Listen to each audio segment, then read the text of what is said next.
researched my family history for over 20 years, and one of the lines that really interests me is my Stewart ancestors.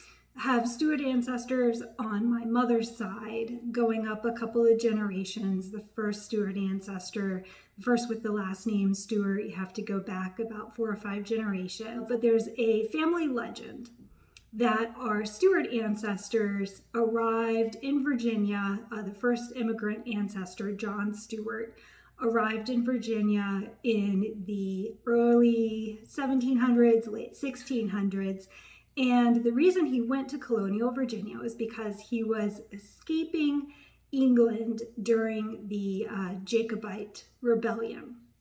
One of the things that I love about family history is it kind of forces a person to learn about the history of the time period in order to understand the motivation of one's ancestors. So in learning about this line, I've learned quite a bit of British history along the way. What's really interesting about this story, and it's a bit suspect, but I'll pass it along, is that this John Stewart, who fled England supposedly in the middle of the night with only a sword, he was supposedly the illegitimate son of the Duke of Berwick.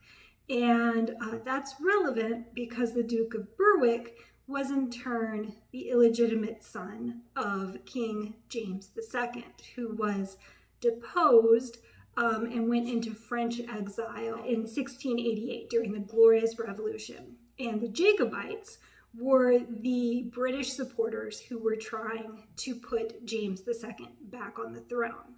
So the reason, supposedly, that John Stewart was fleeing England in the middle of the night with only his sword and arriving in Virginia with nothing was because James II was his grandfather.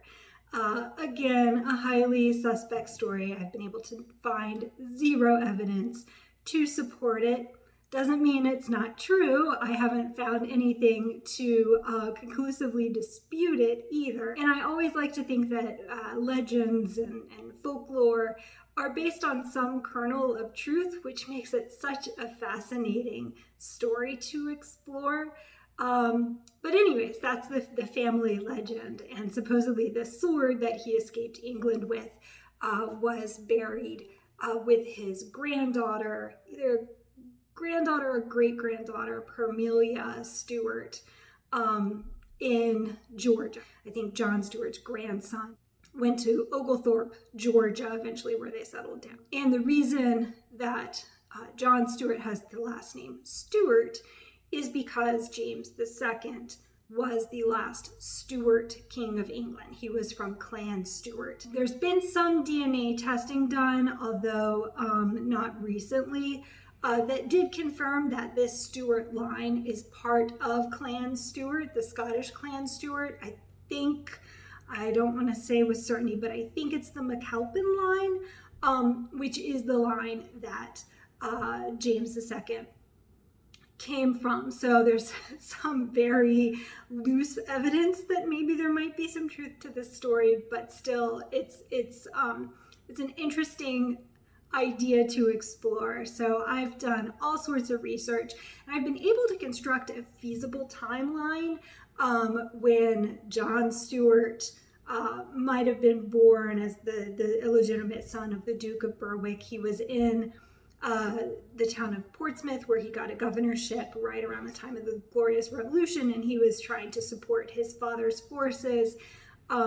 So feasibly, John Stewart could have been conceived around this time, which would make sense in terms of the dates and when his son would have had to have been born for them to start showing up on Virginia land records, which they start appearing in Virginia land records around the 1720s. So the time frame works. But still a really cool family story, and one of the ones that really got me interested in starting to research genealogy. So if you're curious about it at all, I've posted all of my research on mygeneblog.com, and feel free to check it out.